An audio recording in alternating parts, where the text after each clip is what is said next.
தென்சென்னை வடக்கு கிழக்கு மாவட்ட கழகத்தின் சார்பிலும் தென்சென்னை வடக்கு கிழக்கு மாவட்ட அம்மா பேரவையின் சார்பில் நடைபெறும் பிறந்தநாள் விழா பொதுக்கூட்டத்திற்கு பேரவை மாவட்ட செயலாளர் ஸ்ரீகர் ஜி ரவிக்குமார் அவர்களை தலைமை தாங்கி நடத்தி தருமாறு நான் முன்மொழிகிறேன். தலைவி அம்மா அவர்களின் 78வது பிறந்தநாள் விழாவை முன்னிட்டு நடைபெறுகின்ற இந்த மாபெரும் பொதுக்கூட்டத்திற்கு மேலான ஆணை வழங்கி நடத்த அனுமதித்த கழக பொதுச் செயலாளர், தமிழ்நாடு சட்டமன்ற எதிர்க்கட்சி தலைவர், வருங்கால முதல்வர், புரட்சி தமிழர் அண்ணன் எடப்பாடியார் அவர்களுக்கு நன்றியை தெரிவித்துக் கொண்டு இந்த சிறப்பான பொதுக்கூட்டத்திற்கு முன்னிலை வகிக்கும் சி மணிகண்டன் அவர்களே, வி சீனிவாசன் அவர்களே, வி முருகன் அவர்களே, LICP ஜெயச்சந்திரன் அவர்களே, 1000 வழக்கு பகுதி கழக செயலாளர்கள் வழக்கறிஞர் ஆர் சதாசிவம் அவர்களே, இந்த கூட்டத்திற்கு சிறப்புரையாற்ற வருகை தர இருக்கின்ற இந்த மாவட்டத்தின் ஆற்றல் மிக்க மாவட்ட கழக செயலாளரும் முன்னாள் அமைப்பு செயலாளரும் அண்ணன் ஆதிராஜாராம் அவர்களே, அதேபோல் இந்த கூட்டத்திற்கு சிறப்புரை தகுதி உள்ள லேடிஸ் தான் சொல்கிறேன். அப்போ மற்ற லேடிஸ் தகுதி இல்லையா? நீ தான் தகுதி இல்லாத ஒரு ஆள் நாட்டை ஏமாற்றி வந்து உட்காந்துக்குன்னு இன்னைக்கு என்ன விலை விற்கிது பார்த்தீங்களா? எனக்கு தெரிஞ்சுக்க ஒரு கிலோ 35 ரூபாய்க்கு அரிசி வாங்கியிருந்தேங்க. இன்னைக்கு அதே அரிசி 70 ரூபாய் விற்கிது இந்த ஸ்டாலின் ஆட்சியில். ஒன்றும் இல்லைங்க, நம்ம ராயப்பட்டால அல்வா வாங்குவேன். அதாவது ஊருக்கு போகும்போதெல்லாம் ஒரு 4 கிலோ அல்வா கொடுன்னு கேட்பேன். அது நம்ம ஆட்சியில் 110 ரூபாய்க்கு விற்றுதுங்க. இன்றைக்கி போய் கேட்குறேன் 145 ரூபாய்ன்றோம். உன் ஆட்சியில் என்னையா நடக்குது? எங்கே போனால் லேடிஸ் வெளியே போக முடியல. ஒரு ராயப்பட்டியில் ஒரு லேடிஸ் கோயில் இருக்குதுங்க, அப்படியே ஒருத்தர் சேர்த்து கட்டி பிடிச்சிக்கணும். இதுதான் ஆட்சியா உன் ஆட்சி?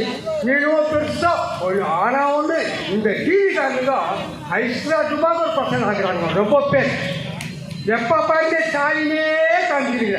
எங்களுடைய கதையை எங்கேயா டிவியில் காட்டிங்களா? நீங்கள் எங்கள் டிவியில் தான் நம்ம பார்க்குறோம், ஜேஎன்யூஸில் தான் நம்ம டிவியை காட்டுறோம்.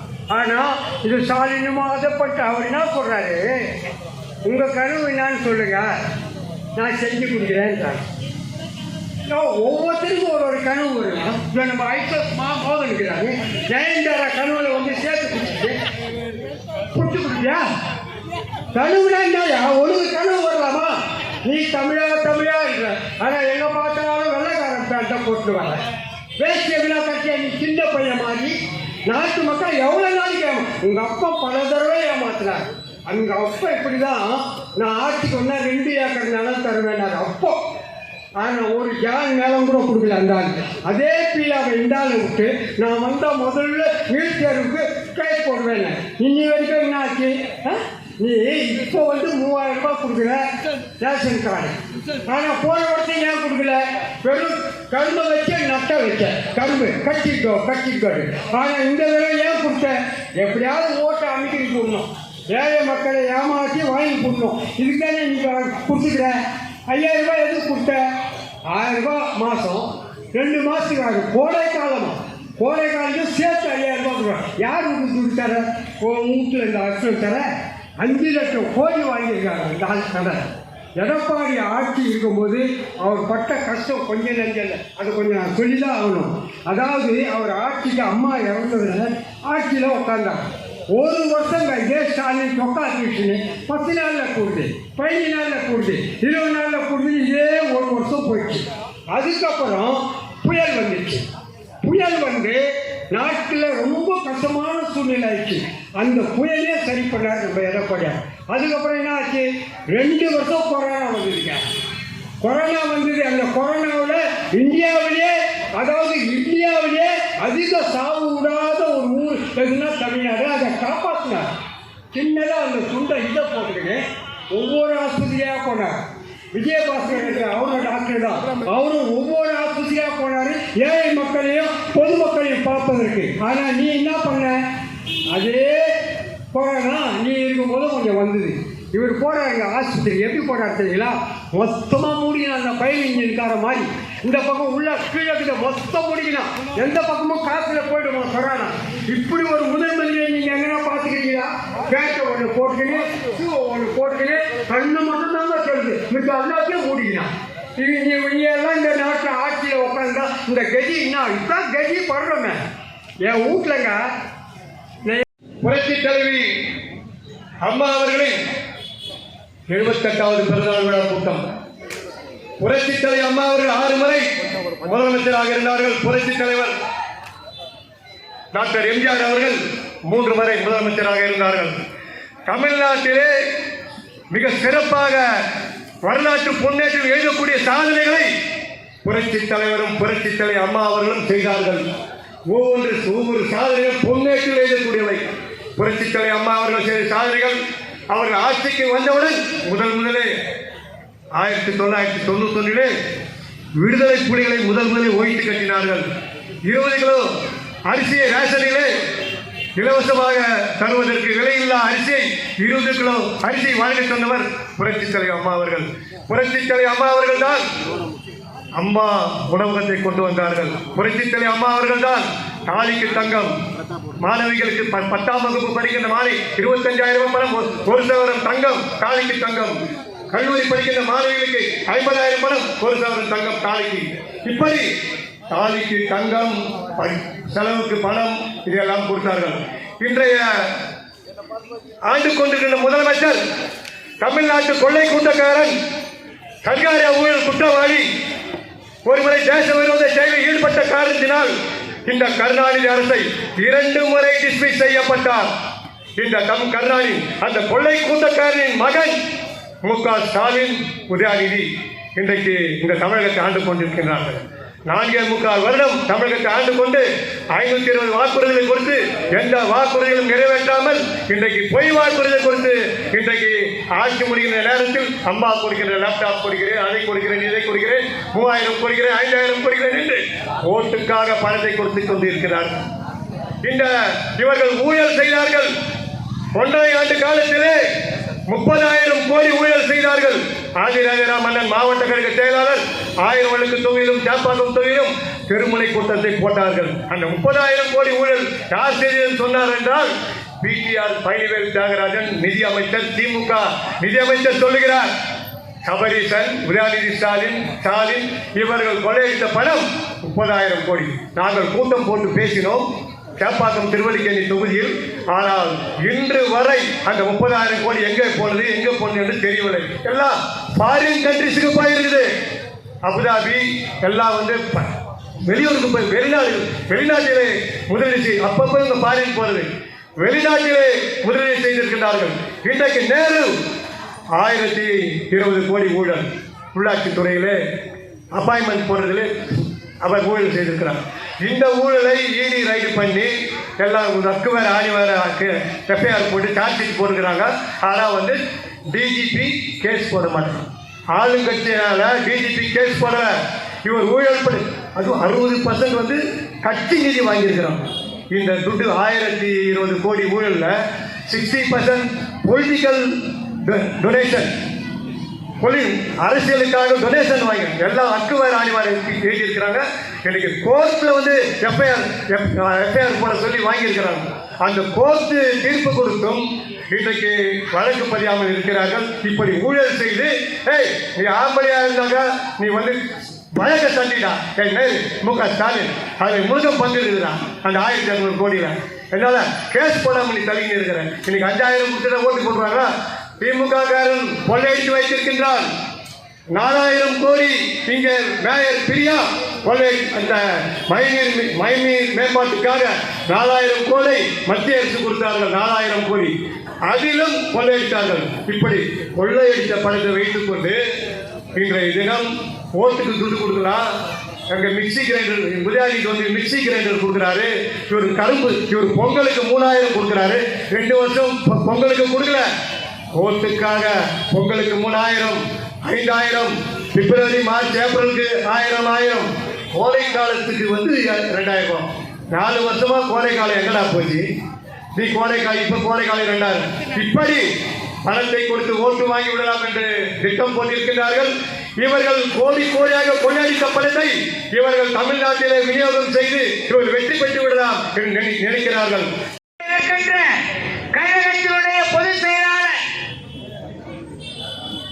இந்த ஆண்டினுடைய முதலமைச்சர் புரட்சி தமிழர் எடப்பாடி அவர்களுடைய ஆணை கிணங்க தென் சென்னை வடக்கு கிழக்கு மாவட்ட செயலாளர் அண்ணன் ஆதி ராஜாராம் அறிவித்தன்படி தென் சென்னை வடக்கு மாவட்ட அம்மா பேரவை சார்பில் நடைபெறுகின்ற இந்த சிறப்புமிகு பொதுக்கூட்டத்திற்கு நான் வருகை தந்து எனக்கும் பேச வாய்ப்பளித்த இந்த மாவட்ட கழக செயலாளர் அண்ணன் சிக்கல் ரவி அவர்களுக்கும், இங்கே சிறப்பு பேச்சாளராக வருகை தந்திருக்கின்ற நெல்லிக்குப்பம் MC தாமோதரன் அவர்களுக்கும், இந்த மேடையில் வீட்டிருக்கின்ற மாவட்ட கழக பொருளாளர் என்னுடைய மரியாதைக்குரிய சிவசுப்பிரமணியம் அவர்களுக்கும், எல்லோர் பேரையும் சொன்னதாக கருத்தில் கொள்ளுங்கள்.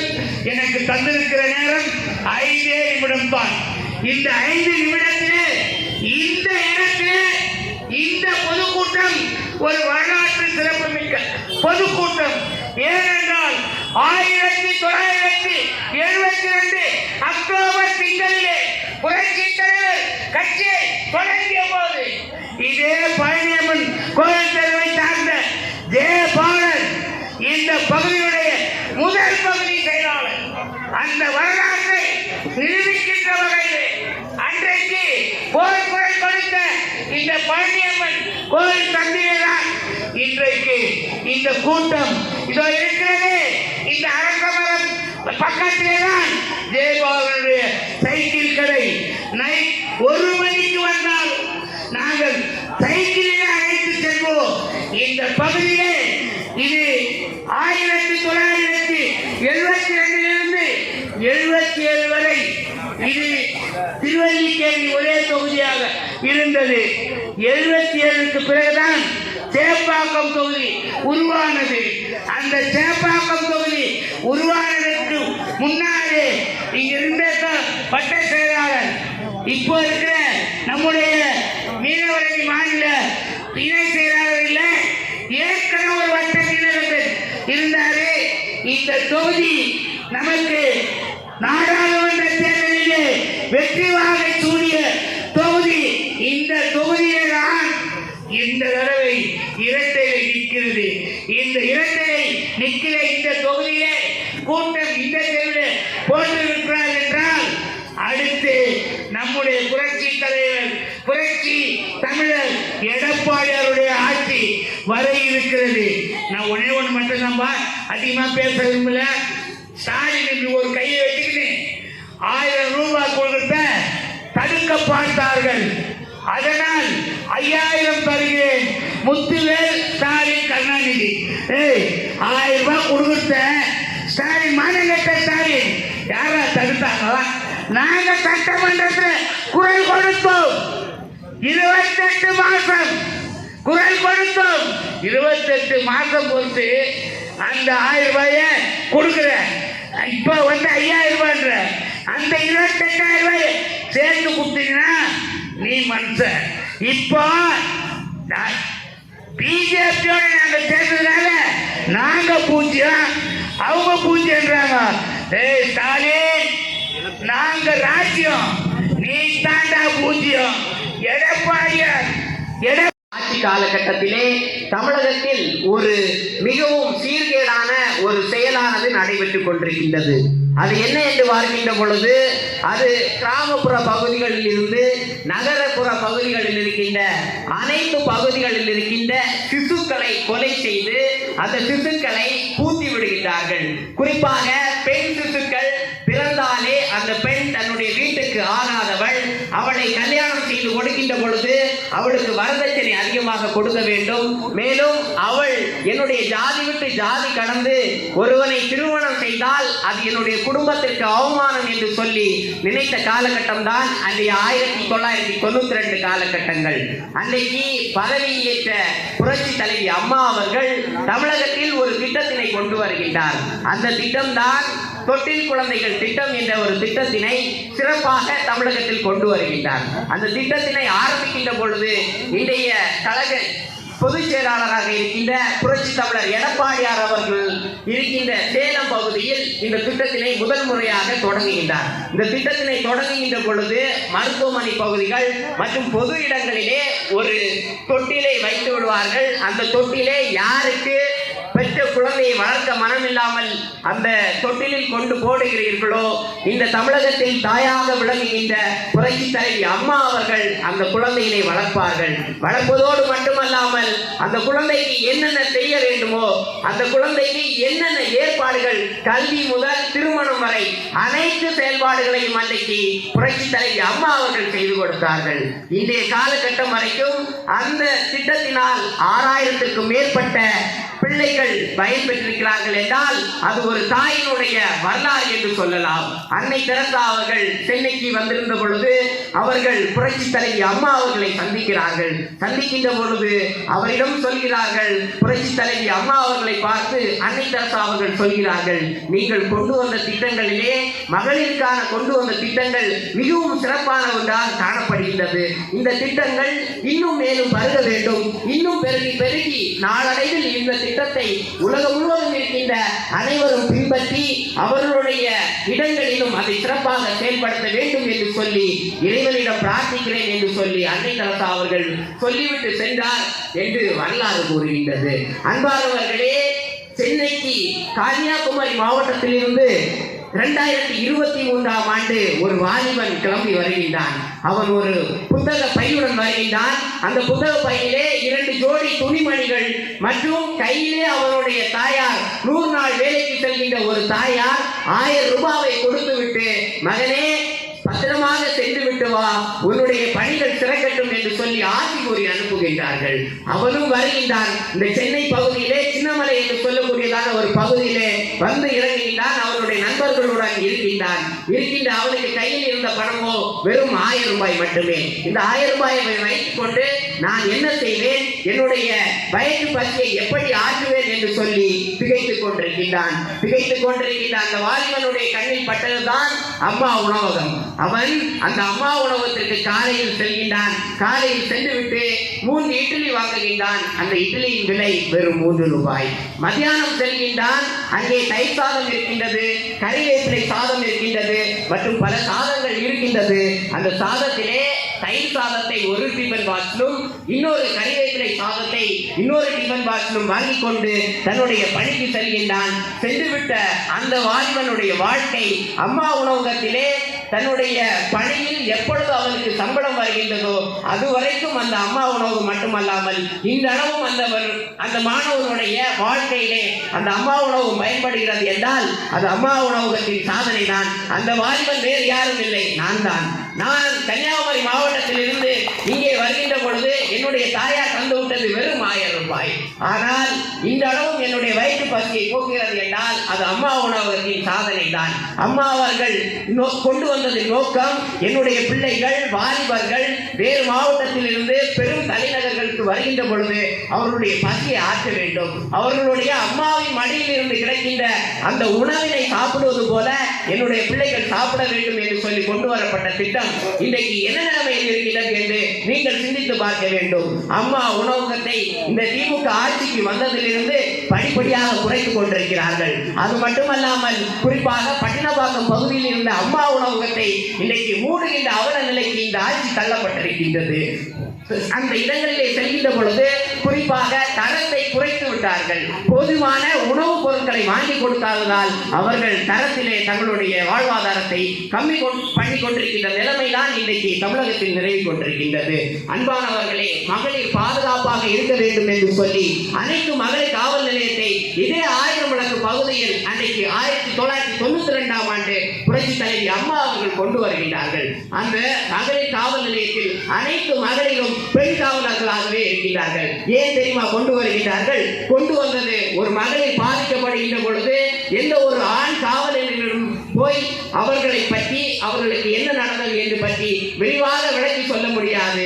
அதே நேரத்தில் ஒரு பெண் மகளிர் அங்கே இருந்தால் அவள் ஒரு உற்ற நண்பனாக ஈடுபடுவாள், தோழியாக ஈடுபடுவாள், அவளிடம் அனைத்தையும் பகிர்ந்து கொள்ளலாம் என்ற ஒரு நல்லிணக்கத்திலே தான் ஆயிரம் விளக்கு பகுதியிலே அன்றைக்கு அனைத்து மகளிர் காவல் நிலையத்தை புரட்சி தலைவி அம்மா அவர்கள் கொண்டு வருகிறார்கள்.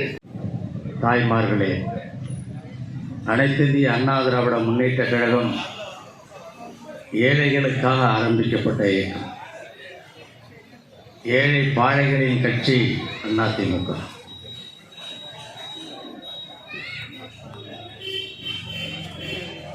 அப்படிப்பட்ட அனைத்து இந்திய அண்ணா திராவிட முன்னேற்ற கழகம் கண்டபோது 1972ஆம் ஆண்டு நான் இங்கே சென்னையிலே கல்லூரி மாணவன்.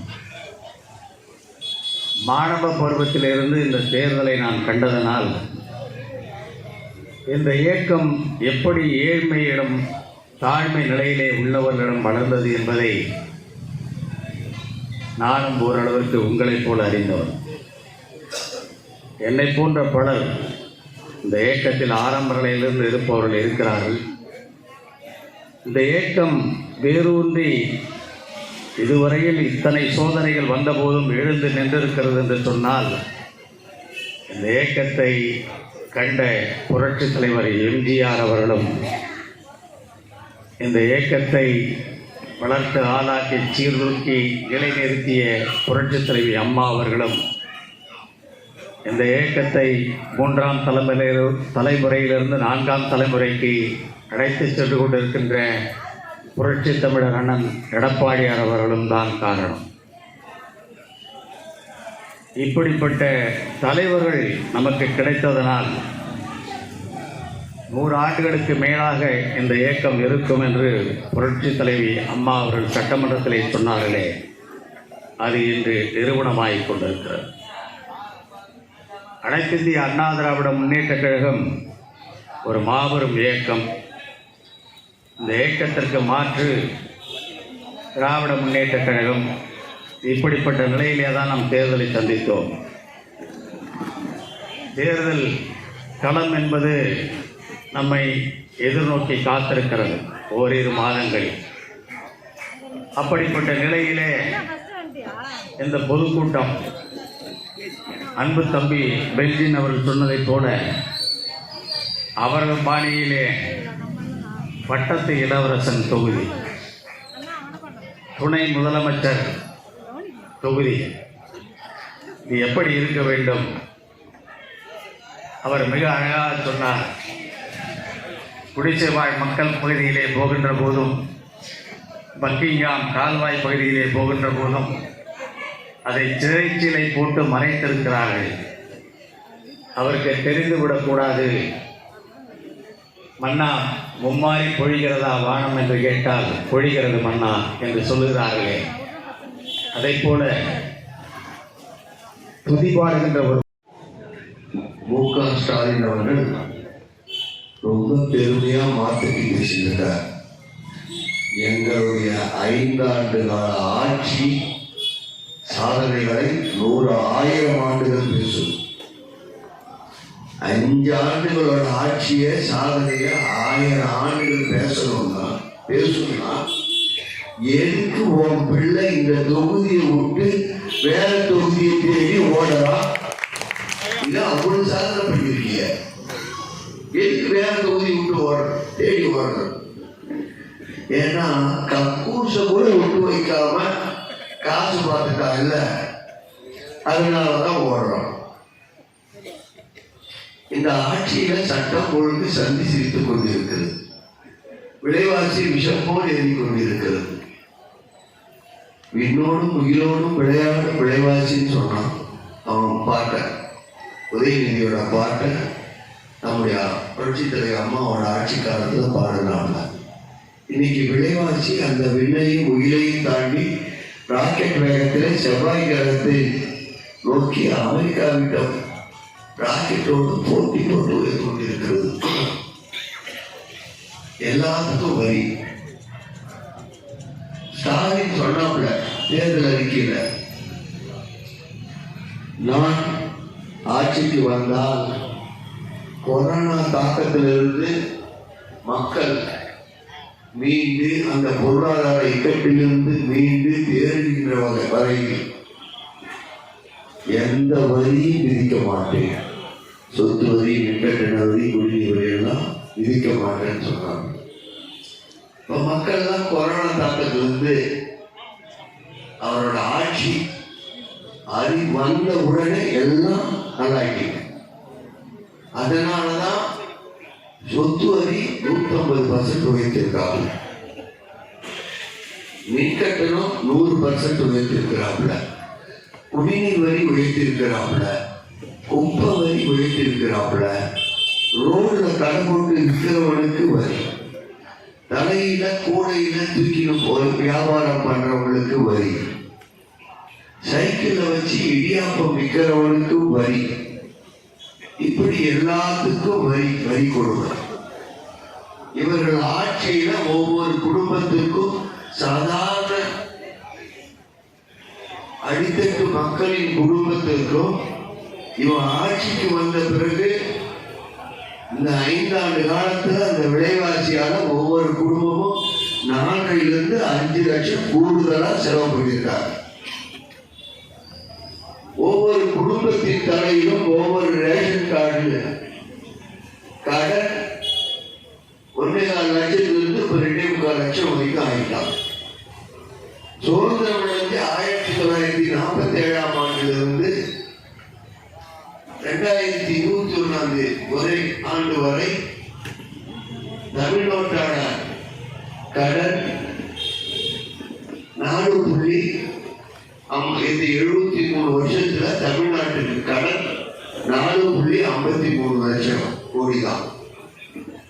இவன் ஆண்ட 5 வருஷத்துல 5 லட்சம் கோடி இந்த 5 வருஷத்துல மட்டும்.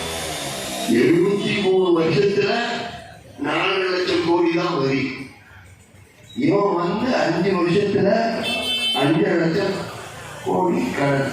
தமிழ்நாட்டோட கடன் 10 லட்சம் கோடி ஆகிட்டு ஒவ்வொரு ரேஷன் கடைக்காரனுக்கும் கூடுதலா 1.5 லட்சம் ரூபாய் கடனை ஏற்றிட்டு இப்ப ஒவ்வொருத்தருக்கும் 2.53 லட்சம் கடன் இருக்கு. எல்லாருக்கும் அந்த கடன் இருக்கு. ஜனார்தனத்துக்கும் இருக்குது, செல்வக்கண்ணனுக்கும் இருக்கு, ஒவ்வொரு குடிமகனுக்கும் இருக்கு. கடன் வந்து இவங்க வந்து ஏற்றி வச்சிருக்கு. அது மட்டுமல்ல, தேர்தல் அறிக்கையில சொன்னாங்க மீனவர்களுக்கு 2 லட்சம் வீடுகள் கட்டி தருவோம். எங்க கட்டி இருக்காங்க? இங்க இருக்கிற மீனவ சமுதாயத்தை சேர்ந்த என்னுடைய உறவுகளில் கேட்கிறேன், எங்கேயாவது இங்க இல்ல, கிட்டத்தட்ட 163 குப்பங்கள் இருக்குன்னா தமிழ்நாடு முழுக்க. அந்த 163 குப்பத்துல எங்கேயாவது ஒரு குடிசையாவது போட்டு கொடுத்தாங்கன்னா கிடையாது. ஆனா என்ன சொன்னா 2 லட்சம் வீடு கட்டி தரேன்னு சொன்னாங்க. இல்ல, மீனவர்களை பழங்குடியினர் வகுப்புல அவங்க பட்டியல சேர்த்து தரோம்னு சொன்னாங்க. ஏதாவது பண்ணாங்களா? இல்ல. இவன் தேர்தலுக்காக வாக்குறுதி கொடுத்தாங்களே, மத்திய அரசாங்கத்துல 15 வருஷம் இருந்தான். 15 வருஷம் மத்திய அரசாங்கத்துல பதவி இருக்கிறப்ப அப்ப தோணலையா பழங்குடியினத்தில் பட்டியல சேர்க்கிறேன்னு?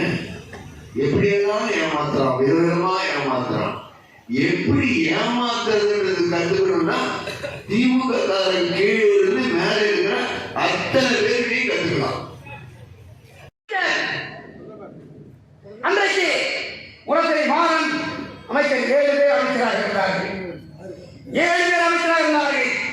இன்றைக்கு பிஜேபியுடைய அடிவேறு சொல்கிறாயே, அன்றைக்கு 7 அமைச்சர்கள் இதே பிஜேபி ஆட்சியிலே வாஜ்பாய் பிரதமராக இருந்தார்களா இல்லையா? அப்பொழுது நீ பேசிக்க வேண்டும் இந்த மதவாதத்தை. இவருக்கு தேவையில்லை என்றால் மதவாதம் என்பார். பதவியை கொடுக்கிறார்கள் என்றால் மதவாதத்தை மூட்டையை வைத்து விடுவார். ஆகவே மதம் மொழி இரண்டையும் ஒரு கருவியாக ஒரு ஆயுதமாக வைத்துக் கொண்டு பிழைப்பிற்கு ஒரு கூட்டம் தான் கோபாலபுரம் கூட்டம் என்பதை தயவுசெய்து இந்த மக்கள் மன்றத்தை பதிவு செய்து கொள்கிறேன். என் பெருமைக்குரியவர்களே, என்ன சாதனைகள் நாங்கள் செய்ய வளர்ந்தோம். பசித்தவனுக்கு போராட முடியாத மனம் இருந்தவனுக்கு மோட்சம் காட்ட முடியுமா என்று கேட்டார் நபிகள் நாயகம். பசியில்லா தமிழகத்தை படைப்பதற்கு விலையில்லாத அரிசி தந்த வெற்றி திருமகள் அம்மா தரமான அரிசி மாதந்தோறும் இவர்கள் ஆடுவார் இல்லாத அரங்கமாய் சேருவார் இல்லாத திரவியமாய் கல்யாண சந்தையிலே விளைவாத கடைசிறக்காய் தீண்டுவார் இல்லாத பின்பற்றமாய் என் அண்டை தமிழகத்துக்கு கண்டிப்பேன். பெற்ற தாய் பெற்ற மகளை பார்த்து தெரிவித்தார், இவர் முதுகெட்டி, இவர் முதுகெட்டி, இனி எந்த மாப்பிள்ளை பேச வரமாட்டான், வேலைக்கு போறியா வீட்டில் படுத்துக்க, கல்யாணம் என்ற பேச்சுக்கு இடமில்லை என்று சொன்னார். பெற்ற தாய் பெற்றவர்களை முதுகெட்டி என்று சொன்னார். என் பெருமைக்குரியவர்களே, இதை ஊடகங்களே பார்த்த அம்மா அவர்கள் ஒரு மிடில் கொண்டார்கள். தாய்க்கு தாயாக நான் இருக்கிறேன், தாய்க்கு தங்கம் நான் தாய்க்கு தங்கம் கொடுத்த தனி புரட்சித்துறை அம்மா என்றால் வீட்டு தேவை ரத்து செய்கிறேன், வீட்டு தேவை ரத்து செய்கிறேன். எங்க அண்ணன் ஆட்சிக்கு வந்தவுடனே வீட்டு தேவை ரத்து செய்வோம் சொன்னது யாரு? கற்புக்கரசி கனிமொழியம். வீட்டு தேவை ரத்து செய்கின்ற ரகசியம் எங்களிடத்தில் இருக்கிறது. சொன்னது யார்? ஒரே ரத்து செய்ய முடியவில்லை. ஏன் ரத்து செய்ய முடியவில்லை? காங்கிரஸ் ஆட்சியிலே காந்தி செல்வன் மத்திய சுகாதார அமைச்சராக இருக்கும் போது அந்த வீட்டு மசோதா வருகிற போது முதல் கையெழுத்து போட்டது திமுக அமைச்சர், மத்திய அமைச்சர் காந்தி செல்வன் வரக்கூடாது. ஐயே கையெழுத்து போட்டுள்ளது இங்கே நாடகம் நடக்கிறார் மு.க. ஸ்டாலின். வீட்டு தேவை ஆட்சியில் ரத்து செய்யணும். ஆனால் என்னுடைய தலைவர் எடப்பாடியார் சொன்னார், தமிழகத்து மாணவர்களே தற்கொலை எண்ணத்தை கைவிட்டு விடுகிறேன். உங்கள் குடும்பத்தில் ஒருவனாக நான் சொல்லுகிறேன், பணிவோடு சொல்லுகிறேன், என்னை நம்புகிறேன். உங்களை டாக்டராக வேண்டியது என்னுடைய கடமை என்று சொல்லி வீட்டு தேவை எழுதாதான் நீங்கள் டாக்டராக முடியுமா? வீட்டு தேவை இல்லாமலேயே உங்களை டாக்டராக கருத்துக்கிறேன் என்று சொல்லி ஏன்னா கவர்னரே கையெழுத்து போடவில்லை என்றாலும் சட்டமன்றத்திலே கல்வெட்டு தீர்மானம் நிறைவேற்றி அதை சட்டமாக்கி 7.5% இடஒதுக்கீட்டை தந்து இன்றைக்கு ஆண்டுக்கு 436 டாக்டராக படிக்க செய்கிறார் சொன்னால் உன்னால் செய்ய முடிந்ததா? ஒத்துழைக்கிற நான் ஸ்டாலினை கேட்கிறேன், உன்னால் முடிந்ததா? என் பெருமைக்குரியவரை சிந்தித்து பார்க்கிறேன், சிந்தித்து பார்க்கிறேன். ஒரே கையெழுத்து, ஒரே கையெழுத்து 11 மருத்துவக் கல்லூரி, 7 சட்டக் கல்லூரி, 40 பொறியியல் பாலிடெக்னிக் கல்லூரி, 60 கலை கல்லூரி, 4 வேளாண்மை பல்கலைக்கழகம், 5 கால்நடை பல்கலைக்கழகம் ஒரே கையெழுத்திலே திறந்து அந்த கட்டுமான பணிக்காக 7,997 கோடி ரூபாய் செலவு செய்தது இந்திய வரலாற்றிலேயே புரட்சி தமிழர் எடப்பாடியுடைய ஆட்சி என்பதை நீங்கள் மறந்து 11 மருத்துவக் கல்லூரி கேட்டாரு. அது ஒரு கல்லூரி சேர்த்து உன்னால 12 ஆக்க முடிஞ்சா? 11 மருத்துவக் கல்லூரி எடப்பாடியை கொண்டு வந்தாரு. ஆட்சியில் 5 வருஷம் ஆட்சி முடியிட்டாரு. ஒரு மருத்துவக் கல்லூரி கொண்டு வர முடியுதா? 12 ஆக்க முடியுதா? சிந்திக்க வேண்டும் என்பதற்குரிய ஒரே ஒரு உண்மை வந்து சொல்கிறேன் நண்பர்களே, புரட்சி தமிழ் எடப்பாடி ஆட்சியிலே விலைவாசியாகவில்லை, சொத்து வரியாகவில்லை, மண்ணை கட்டணம் ஏறவில்லை, பத்திரப்பதிவு கட்டணம் ஏறவில்லை, குடிநீர் கட்டணம் ஏறவில்லை, மின்சார கட்டணம் ஏறவில்லை. ஆனால் இந்த ஆட்சி வந்த பிறகு 5 ஆண்டு காலத்திலே 3 முறை விலைவாசி ஏறியிருக்கிறது, 3 முறை பத்திரப்பதிவு கட்டணம் உயர்ந்திருக்கிறது, 3 முறை மின்சார கட்டணம் உயர்ந்திருக்கிறது, 3 முறை விலைவாசி இருக்கிறது, 3 முறை மருந்து பொருள் இருக்கிறது, 3 முறை கட்டுமான பொருள் இருக்கிறது. உழைக்கிற உழைப்பாளி ஒவ்வொரு குடும்பத்தில் இருக்கிறான். அந்த உழைப்புக்கு ஊதியம் இருக்கிறது. ஆனால் ஊதியத்தை விட 3 மடங்கு கட்டணம் உயர்ந்தால் அவன் என்ன செய்ய முடியும்? ஒவ்வொரு குடும்பத்திலும் அவனுக்கு ஏற்பட்டிருக்கிற பொருளாதார இழப்பு 25,000 ரூபாய். ஒரு மாதத்துக்கு ஒரு குடும்பத்துக்கு பொருளாதார இழப்பு எக்கனாமிக்கல் லாஸ் டோட்டல் கேட்டால் 25,000 ரூபாய். அப்ப மாதத்துக்கு 25,000 ரூபாய் சொன்னா 12 மாதத்துக்கு 2 லட்சம் ரூபாய்.